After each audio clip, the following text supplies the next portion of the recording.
capítulo número 15 de La vida en Jaquetía, donde encontraremos a Sol y Levi muy contento porque llegaron las vacaciones y eso los lleva a reflexionar acerca de lo que significa una playa, desde lo emocional hasta el menú tradicional para consumir en la arena, y recuerda así sus clases de natación con anécdotas de situaciones vividas. Trae a su voz la de su amigo Maurice Bendelac, alias Picho, para definir con detalles la pulpeta. La playa y la pulpeta de Don Picho. Este es el título del capítulo de La vida en Jaquetía de y por Sol y Levi, que escucharemos a continuación. Salomón, mi bueno, llegaron las vacancias. A la playa se ha dicho, a disfrutar, a la playa. Les colliers, c'est demain les vacances. Les colliers, c'est demain que je m'en vais.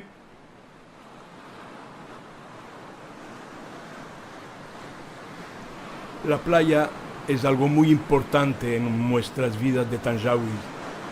Algo que, ande vayamos, siempre formará parte de nuestras almas. Algo que daba color y golor al aire que respirábamos.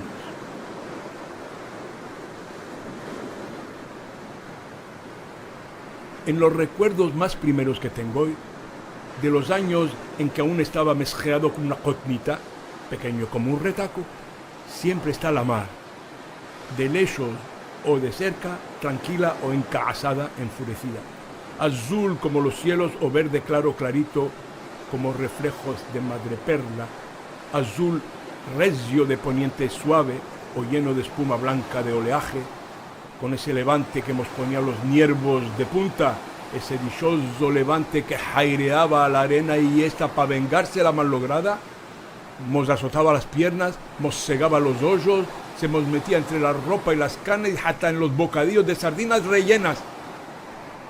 De chiquito para mí la playa era el golor de las algas de todas clases, las cintas largas de color mostaza oscura, las verdes recortaditas que parecían hojitas de lechuga fresca, las marrones oscuras con cabezas huecas que me espantaba de tocarlas porque me creía que me iban a morder, todas las que las olas traían y levaban y chateaban y ponían a secar en las orillas, hasta que empezaban a despedir esos golores marinos que los vientos rojeaban, paseaban por toda la avenida España.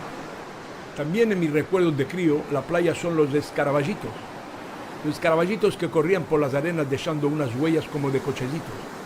Nosotros los cogíamos, los metíamos en unas cajitas aburacadas, de portugués agujereadas, o claro, para que pudieran respirar los de amargos, y después los soltábamos por parejas a ver quién ganaba la carrera.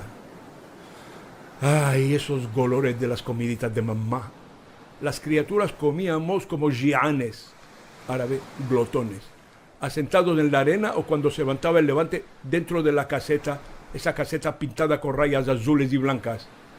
Como muchas familias judías, moras y españolas, teníamos una caseta de madera recia que un carpintero nos montaba y desmontaba cada verano. Me acuerdo hoy que la muestra pasaba el invierno en un garaje y venía un camalo, descargador, con su burro para llevarla a la playa todos los años. Volviendo a las comidas de mamaita, esas pulpetas aliñadas con ajo picado y perejil. Bueno, aquí, damas y caballeros, se impone una parada educativa. Podría limitarme a decir que la pulpeta es una almóndiga achatada, una clase de hamburguesa, pero me voy a dar el gusto de pasar la palabra a mi buen amigo Maurice Bendelac, alias Picho. Y aquí tengo que hablar en castellano porque no es pa' menos. Don Picho, quien con su pluma, cuya virtuosidad muchos próceres prosistas le envidian, escribe en su crónica Palabra de Tangerino, en el web Tanger, Tangier, Tanja, y fijaos bien en este español lucido. Dice que pulpeta. La pulpeta es una, aunque pueden ser varias, y la kefza representa la materia prima original. Voy a intentar ser algo más claro. La kefza constituye una masa global destinada a generar pulpetas, cada una de ellas una e indivisible, salvo que obviamente medien cuchillo y tenedor. Kefza es vocablo árabe y significa carne picada o propia para asar, más pulpeta, más que árabe, es dialna, o sea, patrimonio tangerino. Tras afincarme los meollos o devanarme los sesos, para decirlo de forma menos jaquetiesca y más castizamente castellana, no se me ocurre ninguna palabra que traduzca satisfactoriamente nuestra pulpeta. Pues a lo sumo los diccionarios hablan, en cuanto a pulpeta o pulpetón, de tajada sacada de una molla, es decir, una porción de carne, pero en ningún caso se habla de carne picada. Descarto de antemano la moderna y globalizadora hamburguesa, pues esta sería la pulpeta, lo que Manolo Escobar a Montserrat Caballé. Mi carro versus la Traviata, por decirlo de alguna manera, dicho sea con todos mis respetos, para con ambos inconmensurables intérpretes del género lírico.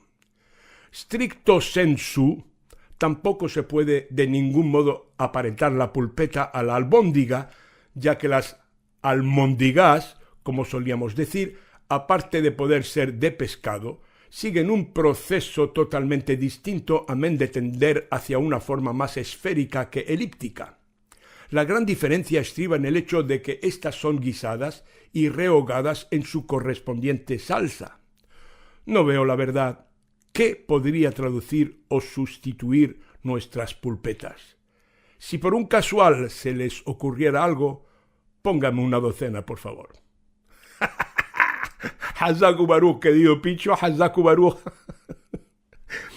Hazaku Baruch es puro ibrit, hebreo, fuerte y bendito. Palabras que usamos para felicitar a Hazaku Baruch.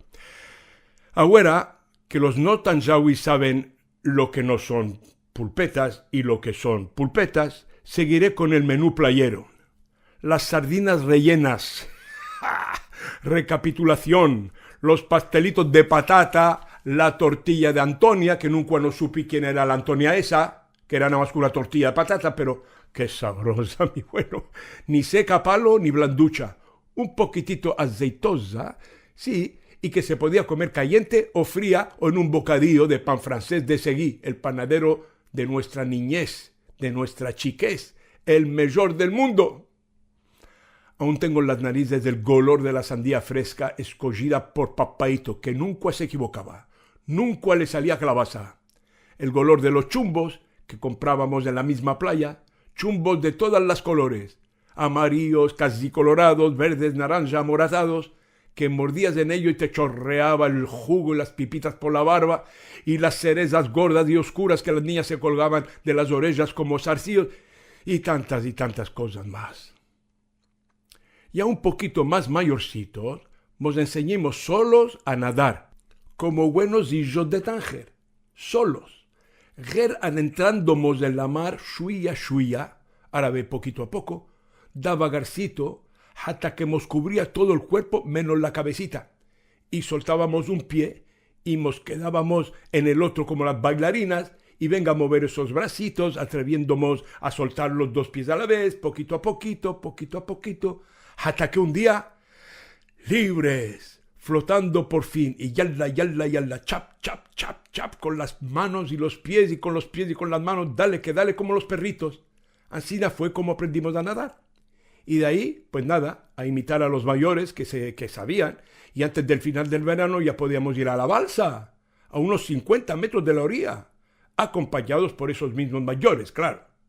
Cada año nadábamos mejor, con más velocidad, más estilo, más resistencia, menos espuma y menos ruido. A los 14 ya podíamos ir de una balsa a otra, unos 200 metros, y a los 16 las 5 balsas, sí señor, más de 1 kilómetro. Llegó un día que la mar estaba en calma, que no se movía ni una olita, y con mi primo Isi, mi compañero de trastadas, que ya vos le presenté, nos fuimos nadando hasta el puerto, más lejos aún que la distancia de las 5 balsas. A la vuelta, la verdad, estábamos alqueados, agotados los amargos de nosotros, a esto que se acerca una canoita con motor. ¿Quién la estaba guiando? un compañero del liceo. ¡Ah, qué bien! Mira por dónde nos vamos a ahogar las alquinas de seguir nadando hasta la orilla. Las alquinas fatigas.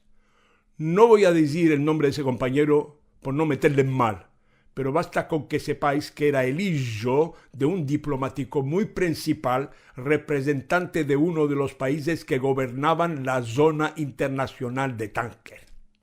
Le pedí de favor que nos remolcara un poquito, porque ya se nos estaban engarrotando las patas y los brazos. Igual mamzer, repaso bastardo, no quiso fuquearnos. El bastardo no quiso ayudarnos.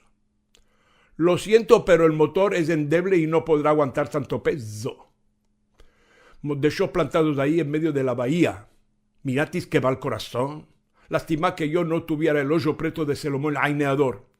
El ojo malo de un tal Salomón, famoso por la eficacia de su mal de ojo.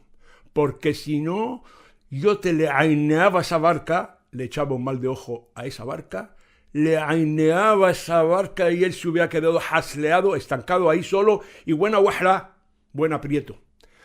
En fin, nada más que con el poder de la genia, la rabia, que nos dio, encontramos la fuerza para seguir nadando hasta la playa. Nunca se nos olvidó esa falta de rahmanut, del hebreo compasión. ¿Calde qué? Le coliese demain le va. Es así nadábamos y cantábamos en la cabeza, porque si no íbamos a tragar medio mar Mediterráneo. Le coliese